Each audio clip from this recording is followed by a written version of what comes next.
Alright, what is good, ladies and gentlemen? It is the Master Ranker back again with another ranking, and tonight we are doing a ranking for the Godfather franchise. There's only 3 films in the franchise, so this is going to probably be relatively quickly, and I'm doing this in comparison to like every film that I've watched. So this is not like a tier list of, this is not like in comparison to each other. This is like, if I say like it's an A tier film, then it's like an A tier, I consider it an A tier film, not like just, like with characters, it's like if I say that they're an A tier character, that doesn't necessarily mean that they're an A tier.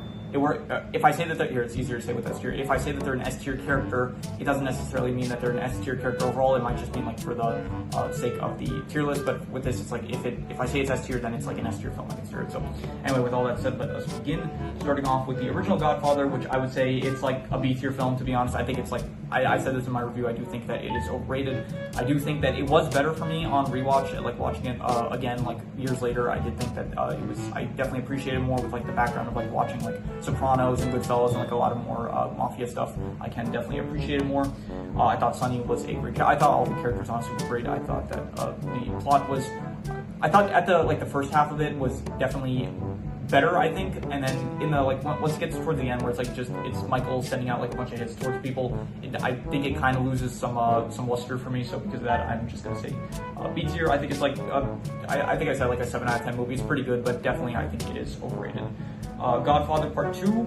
Okay, I'm gonna be honest. This is like really close. I think I'm not sure. I might actually like the second one a bit more, and so for now I'm just gonna put the second one a bit more because I think here the first one it's like you have the first half, which I think is good, and then the second half, which is not as good, and then the second film it's like you have the beginning, which is good, the middle, which is like kind of mediocre, and then the end, which I thought was good. So yeah, and also I did say this about it in my review, but I did think that what could have been better is if you actually, because this film is basically just like 2 films in one. It's basically a sequel to the original film, and then it is a prequel starring Vito Corleone, like as Robert De Niro's Vito. So I think it could have worked better if you just like had like 2 separate films, one of them being a sequel and then another one just being a prequel film. And I think it could have made each separate film better. But yeah, they decided to combine it in 2, which I think that's the biggest flaw of the film, where it is overall like a good film, I think, and I do really like the stuff with like I think that the conflict with like Fredo and stuff is very intriguing and stuff and all that, and I do still like Michael is like really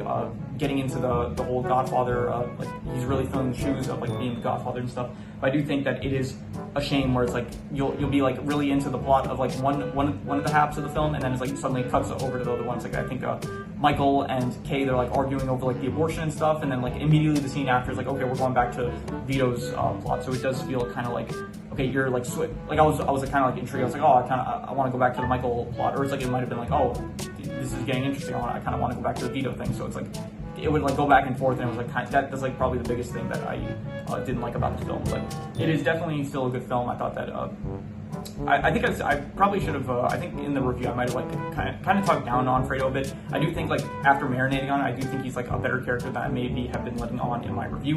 I think that yeah, the purpose he serves in the story of like creating conflict like with Michael and like having to choose between like. It's basically the choice of like if he really goes full in on becoming the Godfather, because up until this point like there's nothing that he's done that's been like this reprehensible, I guess you could say, where it's like in the third film he even like this is like the biggest thing that's like haunting him, the killing of Fredo. So yeah, so overall like top of B tier I would say. And finally, The Godfather Part 3, this is F tier. I didn't like this film. It was the only film that was in the negative territory. I just released my review for it, and I just did not like it. It had a lot of problems. For one, at this stage in the franchise, it's like the only thing you have left to focus on, because the only characters that are really alive are the nuclear Corleone family. So it's like you have Michael, who is still a very good character, and he's the best character in the film. But other than that, it's like you have Kay, but then you have Connie also, but then you have Tony and Marie, who at this point we haven't really seen anything from them because they've been kids up until this point. So it's like you have their side plots, and then you introduce Vincent, and it feels like you're only having him because you kind of want to like bring back some of that like Sonny energy from the first film, because Sonny was like a great character. So it's like you have Vincent now, and it feels kind of like a bit of a knockoff of Sonny because he has like those temper tantrums and stuff. Maybe not a knockoff, but it's like I don't know. They decide to have like this whole plot where it's like he has this incestuous relationship with his with like Marie, his cousin. So it was like kind of weird and stuff. And then all this stuff with like the Catholic Church and stuff, and all these this like stuff with the assassination attempt and all that. It's there's a lot of stuff that I just didn't care for really. And I I did think that it had some good moments with like Michael like really wrestling with the choices that he made in life, with the people that he chose to kill, like Fredo, for example, and like him just going in with this lifestyle, and like because of it he lost like his wife, he betrayed like his like Kay, he's sacrificed like his family kind of in a way, like he chose like the choice he made kind of like caused him and Kay to separate and stuff.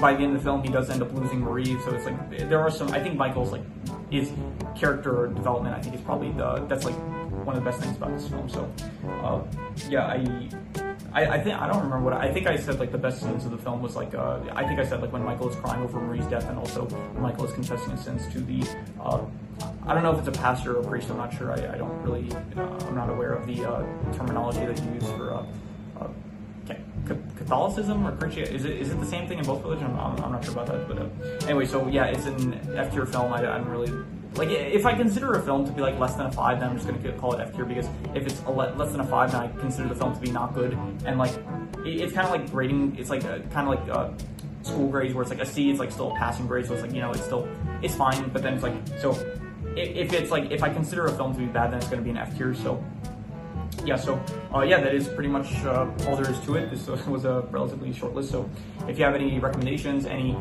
shows, movies, video game stories, anime, web series, anything that you want me to review or rank, leave it in the comments and I will maybe possibly check it out. But with that, oh, also I think probably I added in some background music to this video. So yeah, so if you have any recommendations for, I think I'm probably reusing the same song that I used in my music rant video, because at the moment I'm still not really aware of what music I'm allowed to use that would be royalty free.